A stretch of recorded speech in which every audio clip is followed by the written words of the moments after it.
Once upon a time in the heart of Bangladesh, there lived a man who had a deep passion for farming and business. This man had been cultivating roof gardens, gardens on raised platforms and fields for over 50 years. He also had a thriving import business, selling water pumps to farmers. This was his trade. Alongside this, he imported fertilizers on a large scale. During his journey, he had the chance to meet the world-renowned agricultural scientist, Dr. S.C. Pui, and the revered Mr. Satyabrata Ghosh. These individuals are now considered the fathers of agricultural success in India. Just as an experienced doctor can diagnose a patient's condition by simply looking at them, Dr. Pui could determine the nutritional deficiencies in a field just by looking at the crops. The man tested this theory by bringing soil samples from various places to Dr. Pui and found his claims to be 100% accurate. This was around the time when the cultivation of the golden rice variety was just starting in the country. In his first year, the man harvested 12 maunds per bigha. However, in the following year, the yield dropped to 6 maunds per bigha from the same field. After several years of searching for an answer, he consulted Dr. Pui, who identified a boron deficiency in his soil. Following Dr. Pui's advice and using the right fertilizer, the man's yield increased to 14 maunds per bigha the next year. Around this time, he started importing fertilizers and agricultural tools from Dr. Pui's factory.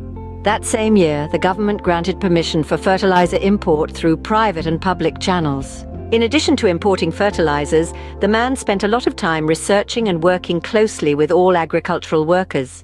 He started promoting the nutrient-rich fertilizers he imported, such as Istamin and Zinc. His work brought him close to the farmers of Meherpur, Chuadanga and Kushtia districts. He provided every active farmer with a Shialo machine, either on credit or through agricultural bank loans. He was appointed as the sole agent of Hindustan Tractor in Bangladesh, at a time when Belarus tractors dominated the market. He managed to sell 10 Hindustan tractors in cash and through agricultural bank loans. The man's research continued. In his district, there were 2 seed development farms of Bay DC. All the officers there provided immense support for his research. An agricultural expert, Indian Jeta Ray, discovered the Berry 1 mustard seed from his land through a selection process. The yield was 12 maunds per bigha. Another person developed a 3-crop peanut variety from an Indian breed. This ignited a spark of discovery within the man. His roof garden became his first laboratory. Together with the DD of Amjupi Farm, he conducted tests on various lands of Amjupi Farm with Istamin nutrients. He sprayed a nearly dead banyan tree, and 15 days later, the tree was rejuvenated. A month later, new banyan shoots had sprouted. This sparked an idea within him. If an old tree can regain life, why can't humans? He discussed this extensively with Dr. Pui, who agreed that if all nutrients are provided, humans will not age or get sick, except for inevitable death. His research continued, and he discovered that the IRI-8 rice variety, which yielded 40 maunds per bigha, did not yield as well on land near the river. He observed that the soft silt allowed the roots to penetrate deeper, which was not the case in hard soil. This piqued his curiosity. He concluded that the outcome of his research would be that the chilies for his household would come from a chili plant in his roof garden.